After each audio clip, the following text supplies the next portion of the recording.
One of the biggest moments where I thought, this really sucks, was when the Ghost in the Shell movie came out. I don't know if anyone remembers that. I have so many feelings about that movie. And Scarlett Johansson was cast as the leading character.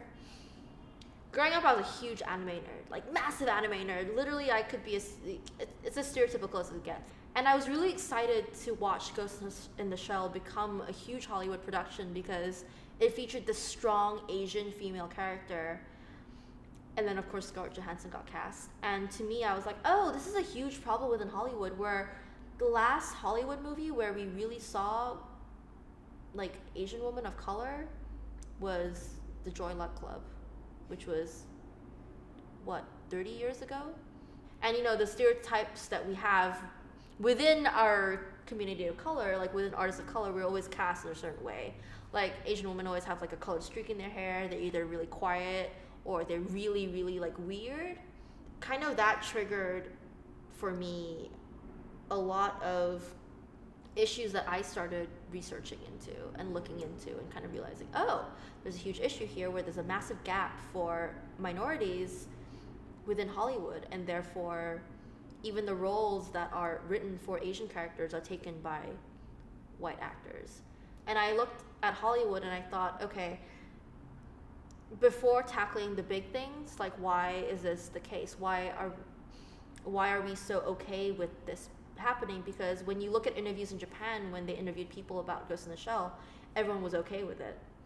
And I realized, because especially growing up in an Asian country myself, in Malaysia, everyone was totally fine with, all the ads being white people and all the movies featuring white people, and even our own stories and our culture being taken over by white faces, was because in those countries we were the majority, whereas here as a minority, obviously it's much more of an issue because we are not represented here. The issue with that, I realized, is within the advertising industry itself, within the commercial industry, because every day the most things that we look at are commercials and ads. So that to me was my awakening moment of Hollywood can wait, but what we really need to look at is kind of the base level of where we absorb most information, and that is branded content and online content, and that is the market that I needed to infiltrate. Can we talk about, as a visual storyteller, what are ways in which you are using your platform and your work to sort of combat that problem you have? I feel like in the work I put out, a lot of it sort of tries to challenge your stereotypical or your general stance on a lot of topics. Where I grew up, especially in Asian communities, there is a huge stigmatization on LGBTQ concepts and topics, and a large part of it I feel is because it's not shown in media.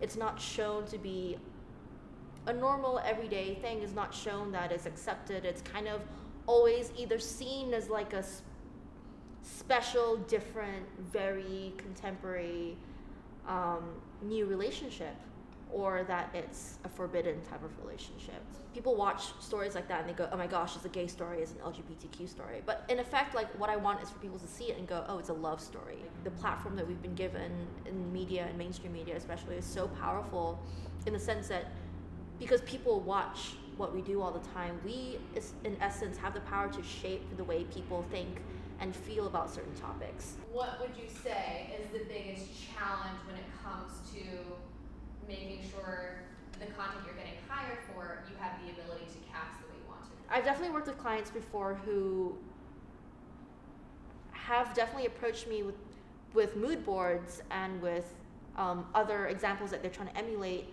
which are very much like the mainstream, skinny white model type girls used for branded advertising. When they ask me to go cast, I only give them people of color to choose from, and I'm like, these are the most talented actors that we've gotten.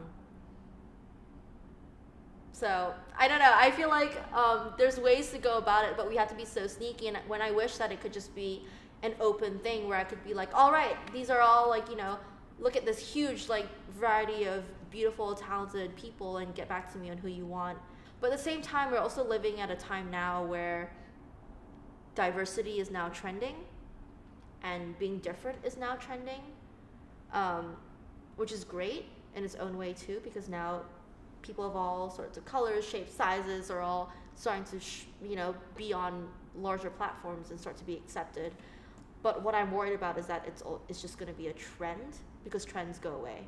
And so I want to get to a point where ideally we can use anyone and just make them look really good, and it's believable to the general public. And I feel like we're moving towards that, and especially like within the film industry. It's so exciting right now because women are starting to find their voice finally, and it's sad that last year was the first female nominated cinematographer ever for the Oscars. It's sad that it's taken this long, but at the same time, it's great that it's finally starting.